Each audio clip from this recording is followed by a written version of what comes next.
मिथिला में मधुबनी पेंटिंग और मखाने के अलावा एक मजबूत ब्राह्मण राजनीतिक नेतृत्व का बड़ा शानदार इतिहास रहा है।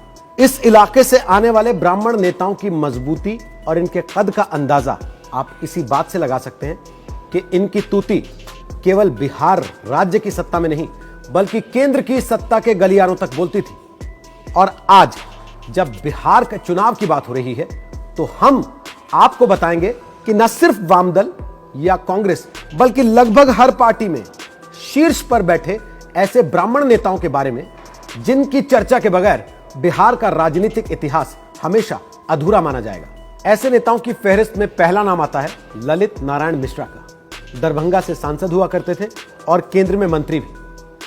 कद्दावर नेताओं की लिस्ट में उनका नाम इस पायदान पर था कि आप ये समझिए एक समय उनको इस देश में पीएम पद का दावेदार भी माना गया। एक हादसे में उनकी मौत हो गई। ललित नारायण मिश्रा के बाद उनके छोटे भाई जगन्नाथ मिश्रा ने बिहार की राजनीति में कदम रखा। 3 बार बिहार के मुख्यमंत्री बने। झंझारपुर विधानसभा से वो चुनाव लड़ते थे और हर बार जीतते रहे। पहली बार 8 अप्रैल 1975 को वो बिहार के मुख्यमंत्री बने और 30 अप्रैल 1977 तक पद पर रहे। दूसरी बार 8 जून 1980 को मुख्यमंत्री बने और 13 अगस्त 1983 तक इस पद पर रहे। तीसरी बार वो 6 दिसंबर 1989 को मुख्यमंत्री बने और 10 मार्च 1990 तक वो बिहार के मुख्यमंत्री रहे। ब्राह्मण नेताओं की फहरिस्त में शुमार किए जाने वाले पंडित हरिनाथ मिश्रा का नाम भी कद्दावर नेताओं की लिस्ट में शुमार किया जाता है। दरभंगा के मेडिकल कॉलेज की स्थापना का श्रेय पंडित हरिनाथ मिश्रा को ही दिया जाता है। सीपीआई के एक बहुत बड़े नेता भोगेंद्र झा भी ब्राह्मण नेता रहे। वो मधुबनी से 5 बार सांसद चुने गए। 1967, 1971, 1980, 1989, 1991 में जीत हासिल कर उन्हें संसद पहुंचने का सौभाग्य मिला।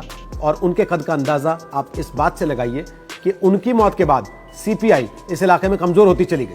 पूर्व केंद्रीय मंत्री चतुरानंद मिश्रा भी मधुबनी से ही सांसद बने। वो कृषि मंत्री रहे, हालांकि उनका कार्यक्षेत्र गिरिडीह हुआ करता था। इसी कड़ी में एक और नाम आता है गौरीशंकर राजहंस का, जो झंझारपुर से सांसद हुए और पूर्व मुख्यमंत्री जगन्नाथ मिश्रा के रिश्तेदार हुआ करते थे। 80 के दशक में शिवचंद्र झा भी बिहार के बड़े ब्राह्मण चेहरों में शुमार किए जाते थे। एक समय ऐसा था जब अकेले मधुबनी जिला से कम आधा दर्जन ब्राह्मण नेता चुनकर विधानसभा पहुंचा करते थे।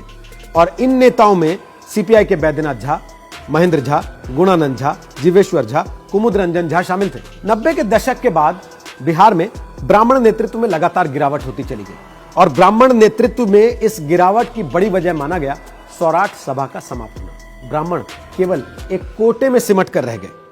जैसे जैसे सौराठ सभा कमजोर होती चली गई वैसे वैसे ब्राह्मण एकता और राजनीतिक मजबूती भी खत्म होती चली गई।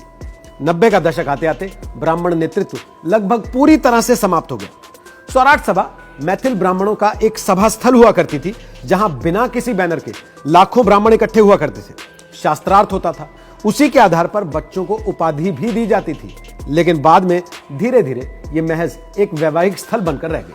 90 के दशक के बाद सौराठ सभा का जैसे जैसे पतन हुआ वैसे वैसे ब्राह्मण नेतृत्व भी धीरे धीरे करते हुए कमजोर होता चला गया। जगन्नाथ मिश्रा का प्रभाव भी कम होता चला गया और दूसरी तरफ लालू यादव का उदय हुआ, जिन्होंने बिहार में एक नए समीकरण MY यानी कि मुस्लिम और यादव गठजोड़ का एक्सपेरिमेंट किया, जो काफी हद तक कामयाब रहा। इसके बाद राजनीति के मैदान में जब ब्राह्मण अलग थलग और अकेले पड़ गए, तब विनोद नारायण झा जैसे नेता ने भी पाला बदलकर बीजेपी का दामन थाम लिया।